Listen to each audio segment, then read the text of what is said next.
جنگ بدر کیسے ہوئی؟ توجہ فرمائیں کہ جب حضور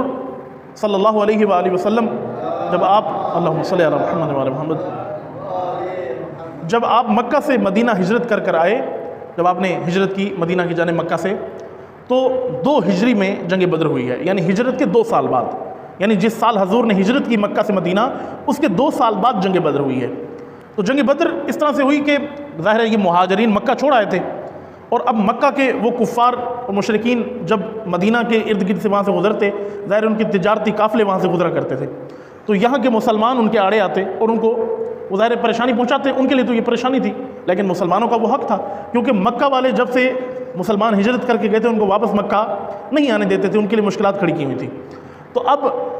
ابو سفیان جو مکہ سے ایک تجارتی قافلہ لے کر شام کی جانب گیا ہوا تھا، یہ وہ دور تھا جب ابو سفیان نے اسلام قبول نہیں کیا تھا۔ اس وقت حضور صلی اللہ علیہ وسلم کے خلاف انہوں نے جنگ بھی لڑی، مکہ سے ایک تجارتی قافلہ تیار کیا شام کی طرف، اور وہ قافلہ لے کر چلا گیا۔ واپسی پر جب وہ آ رہا تھا شام سے مکہ کی جانب، تو راستے میں مدینہ تھا، بدر تھا، بدر کا مقام راستے میں پڑتا تھا۔ اس کو اطلاع ملی کہ نبی اکرم اور ان کے اصحاب راستے میں ہی ہو سکتا ہے اس قافلے پر حملہ کریں اور یہ سارا مال لوٹ لیں، اور حق بنتا تھا، اللہ نے حکم دیا تھا کہ یہ آپ کام کر سکتے ہیں۔ جب ابو سفیان نے یہ خبر سنی تو اس نے اپنا ایک قاصد بھیجا مکہ کی جانب کہ میں اپنا اتنا مال سے بھرا ہوا قافلہ لے کر آ رہا ہوں، ہو سکتا ہے مسلمان حملہ کر دیں، اس سے پہلے کہ مسلمان حملہ کریں مکہ والوں کو اس نے خط لکھا کہ آپ وہاں سے لشکر بنا کر بدر پہنچ جاؤ میری مدد کے لیے۔ یعنی ایک قافلہ شام سے آ رہا تھا ابو سفیان کا، اور ایک لشکر مکہ سے آنا تھا بدر کی جانب، 2 لشکر تھے، لیکن ان دونوں میں سے آسان مقصد کیا تھا؟ وہ ابو سفیان کا قافلہ، کیونکہ اس کے اندر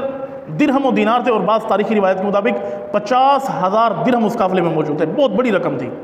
اور اس قافلے کے ساتھ، تجارتی قافلے کے ساتھ کچھ جنگی لشکر نہیں تھا،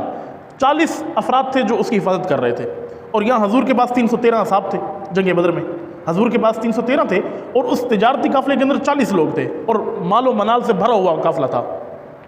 اور دوسری طرف سے 1000 سے زیادہ لوگ مکہ سے بدر کی جانب آئے حضور سے جنگ کرنے، جب ابو سفیان نے خط لکھ کر ان کو یہ اطلاع دی۔ اب حضور صلی اللہ علیہ وسلم نے جب یہ دونوں چیزوں کو دیکھا تو اپنے اصحاب سے مشورہ کیا۔ حضور مشورہ بھی کرتے تھے، اپنے اصحاب سے مشورہ کیا کہ آپ لوگ بتائیں کہ کیا جو لشکر مکہ سے آ رہا ہے اس سے جنگ کریں، یا جو شام سے قافلہ آ رہا ہے اس سے جنگ کریں؟ تو جب حضور نے پہلی دفعہ پوچھا تو بعض نے کہا کہ یا رسول اللہ،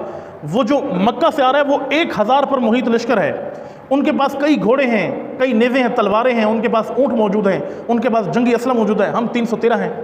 ہم ان کا مقابلہ نہیں کر سکیں گے، لہٰذا ان کی بجائے شام سے آنے والے قافلے پر حملہ کیا جائے۔ توجہ ہے یا نہیں ہے؟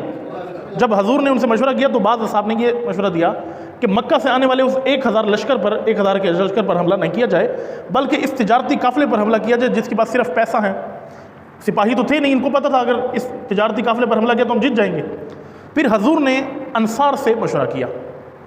انصار وہ لوگ تھے جو مدینہ کے باسی تھے، جب حضور مہاجرت کر کے آئے تو اہل مدینہ نے انصار ہونے کے ناطے، انصار یعنی مدد کرنے والے، حضور کو پناہ بھی دی اور حضور کی مدد بھی کی۔ مہاجرین وہ لوگ تھے جنہوں نے مکہ سے مدینہ ہجرت کی تھی حضور کے ساتھ۔